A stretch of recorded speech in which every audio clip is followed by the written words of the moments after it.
Soy Martín Ochoa Escudero, neuroradiólogo, y en este video estudiaremos la anatomía radiológica de la vía de drenaje del seno frontal. La vía de drenaje del seno frontal también se conoce como tracto de salida del seno frontal. Tiene la anatomía más compleja y variable de todas las vías de drenaje de los senos paranasales. Tiene los siguientes componentes en sentido superior-inferior: infundíbulo frontal, ostium frontal, receso frontal y meato medio o infundíbulo etmoidal, dependiendo de la inserción del proceso uncinado. Expliquemos con detalle cada uno de esos componentes de la vía de drenaje del seno frontal. Comencemos con el infundíbulo frontal. Es un espacio ubicado en la región postero-inferomedial del seno frontal. En términos prácticos, es el espacio o el componente de la vía de drenaje del seno frontal que se encuentra inmediatamente antes del ostium frontal. Este es el seno frontal. Ahora observemos el ostium frontal y este espacio que estoy señalando en el momento y que se encuentra inmediatamente antes del ostium frontal corresponde al infundíbulo frontal. Continuemos con el ostium frontal. En este momento lo estoy señalando. Este es el ostium frontal y existe un punto de referencia para ubicarlo fácilmente en las imágenes. Se trata del pico frontal, que es esta prominencia ósea que estoy señalando en el momento. Hablemos del tercer componente de la vía de drenaje del seno frontal. Se trata del receso frontal. En este momento lo estoy señalando. Ya habíamos mencionado el infundíbulo frontal y el ostium frontal. Entonces este espacio que estoy señalando corresponde al receso frontal. El receso frontal tiene unos límites que voy a explicar. El límite anterior del receso frontal está conformado principalmente por las celdillas de Aguer-Nashi. En este momento me encuentro señalando las celdillas de Aguer-Nashi, que son las celdillas etmoidales más anteriores. Pero además de las celdillas de Aguer-Nashi, podemos encontrar otras celdillas conocidas como celdillas de Kuhn, que no siempre están presentes y en este ejemplo no están presentes, y se trata de celdillas aéreas que se encuentran por encima de las celdillas de Aguer-Nashi. Cuando están presentes, esas celdillas de Kuhn también pueden hacer parte del límite anterior del receso frontal.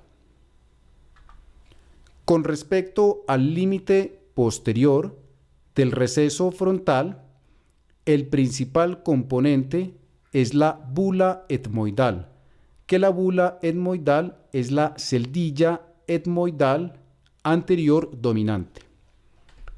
En este momento estoy señalando la bula etmoidal, que es el principal componente del límite posterior del receso frontal. Sin embargo, también podemos encontrar otras celdillas como variante anatómica que también pueden hacer parte de ese límite posterior del receso frontal.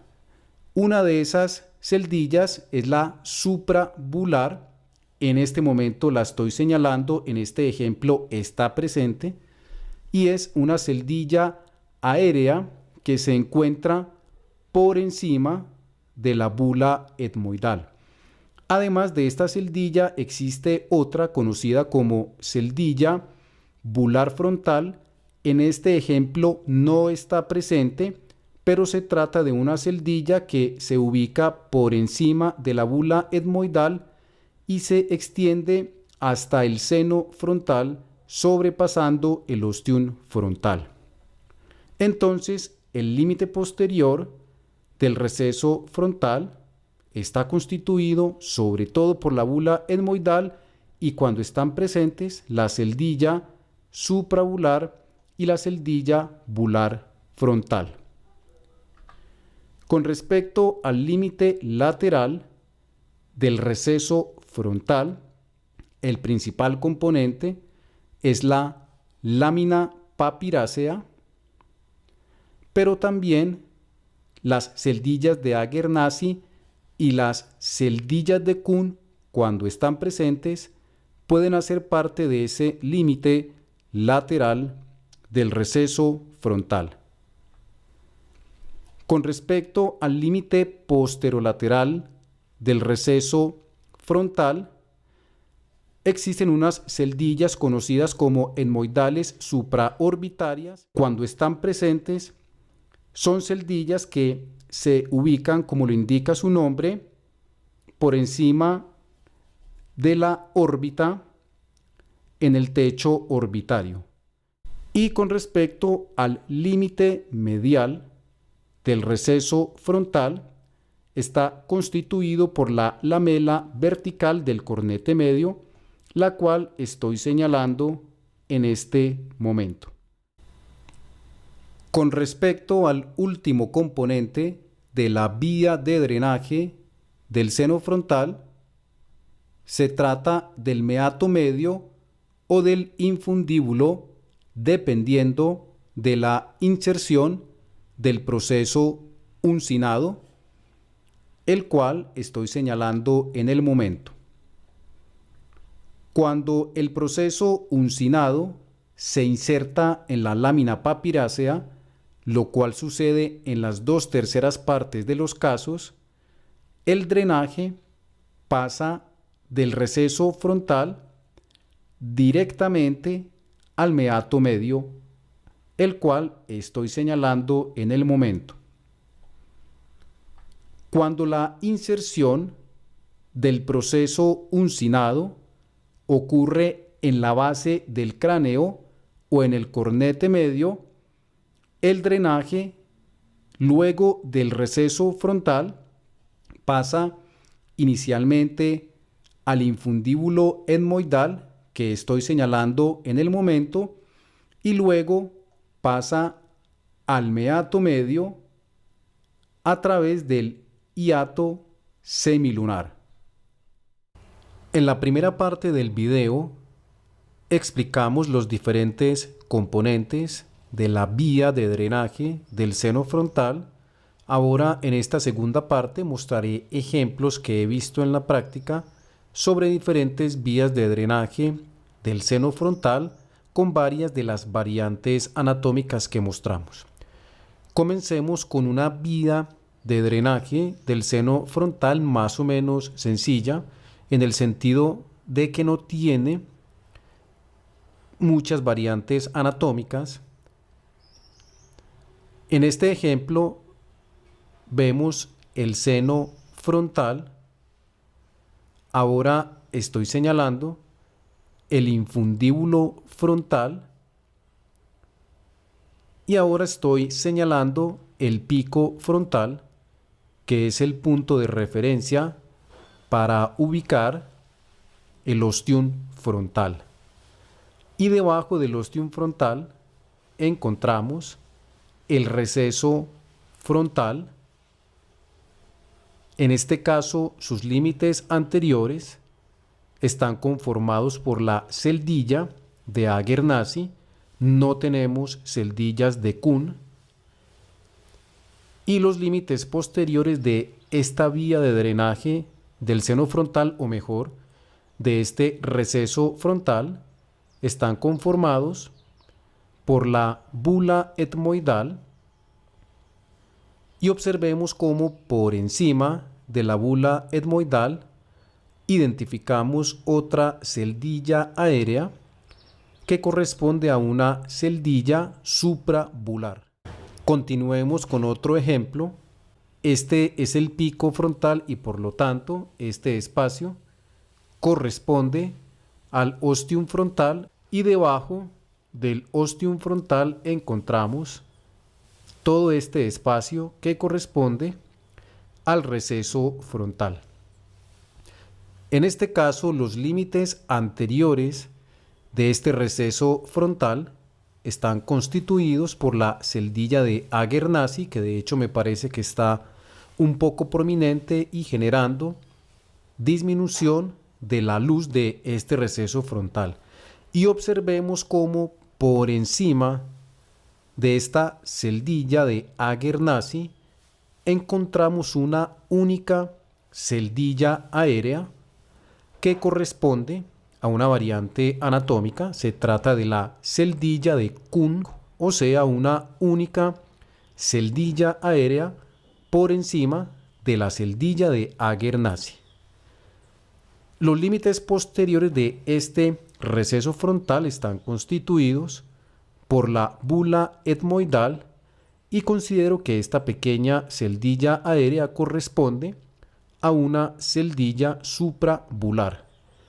Esta estructura nada tiene que ver con el tema, al parecer es un pequeño quiste de retención. Estudiemos otro caso. Este es el pico frontal y por lo tanto este sería el ostium frontal, y lo interesante de este caso son los límites anteriores de este receso frontal.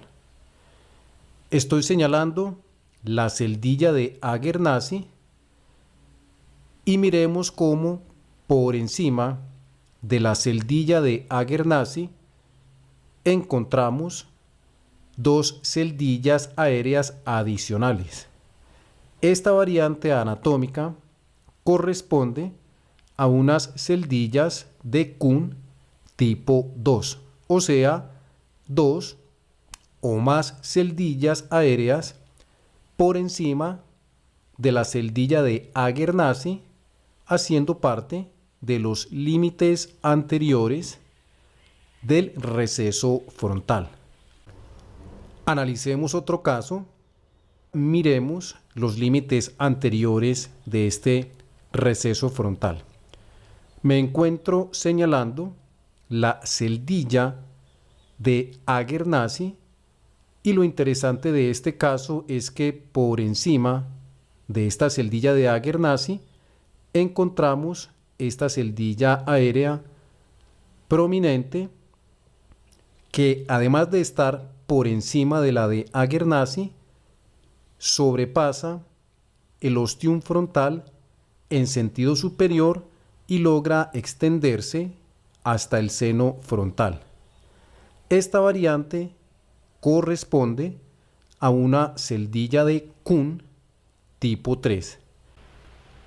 En este ejemplo tenemos una variante anatómica interesante.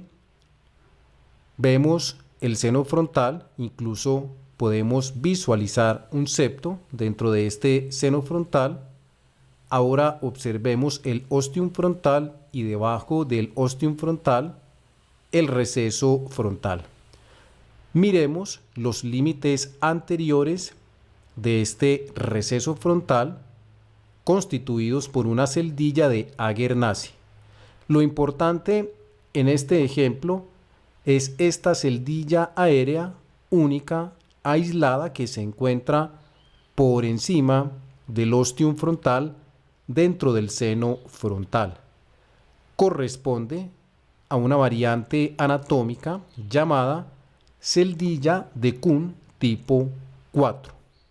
Y como podemos ver, esta celdilla aérea no hace parte como tal de los límites anteriores del receso frontal, ya que se encuentra por encima del ostium frontal dentro del seno frontal. Los límites posteriores de este receso frontal están conformados por la bula etmoidal y una celdilla suprabular. El caso siguiente se trata de unas celdillas etmoidales supraorbitarias que, como lo mencioné en la primera parte del video, cuando están presentes, hacen parte de los límites posterolaterales del receso frontal. Pero para dar mayor claridad, voy a mostrar primero un paciente sin esas celdillas y luego mostraré el paciente con las celdillas etmoidales supraorbitarias. En este paciente sin esa variante anatómica, estoy desplazando las imágenes coronales en sentido anterior-posterior y quiero mostrar esta pequeña hendidura que corresponde al foramen para la arteria etmoidal anterior, que es una estructura importante a tener en cuenta en una cirugía nasal funcional endoscópica. Y observemos que en este caso no hay celdillas aéreas por encima de ese foramen y no hay celdillas aéreas en el techo orbitario. Ahora analicemos el paciente que sí tiene la variante anatómica. Estoy desplazando las imágenes en sentido anterior-posterior en el plano coronal, en las cuales podemos ver celdillas aéreas múltiples en el techo orbitario de localización medial. Y lo interesante es que llegamos al foramen para la arteria etmoidal anterior y por encima de este foramen podemos ver estas celdillas aéreas que corresponden a celdillas etmoidales supraorbitarias, lo cual debe tenerse en cuenta al momento de la cirugía funcional nasal endoscópica. En esta tercera y última parte del video quiero mostrar qué ocurre con el drenaje del seno frontal luego del receso frontal, lo cual depende de la inserción del proceso uncinado. En estas imágenes coronales estoy señalando el proceso uncinado derecho y el proceso uncinado izquierdo. Miremos primero el lado derecho. Al desplazar las imágenes vemos cómo este proceso uncinado se inserta en la lámina papirácea. Entonces, cuando esto es así, las secreciones, una vez se encuentran en el receso frontal, pasan directamente al meato medio, el cual estoy señalando en este momento. En este mismo paciente podemos ver una inserción del proceso uncinado diferente en el lado izquierdo. Ese es el proceso uncinado. Vamos a seguirlo y observemos cómo, a diferencia del lado derecho, en el lado izquierdo este proceso uncinado se inserta en el cornete medio y, para ser más exactos, en la lamela vertical del cornete medio.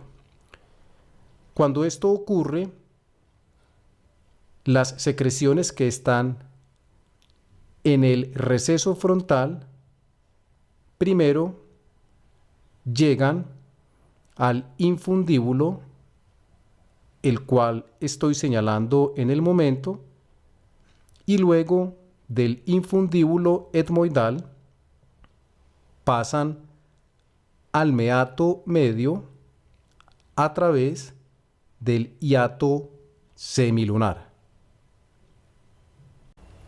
Para finalizar, mostraré qué ocurre cuando el proceso uncinado se inserta en la base del cráneo. Este es el proceso uncinado derecho. Vamos a seguirlo y podemos ver cómo se inserta en la base del cráneo. Cuando esto ocurre, pasa lo mismo que la inserción en el cornete medio. Las secreciones, una vez en el receso frontal, pasan inicialmente al infundíbulo etmoidal y luego, a través del hiato semilunar, llegan finalmente al meato medio.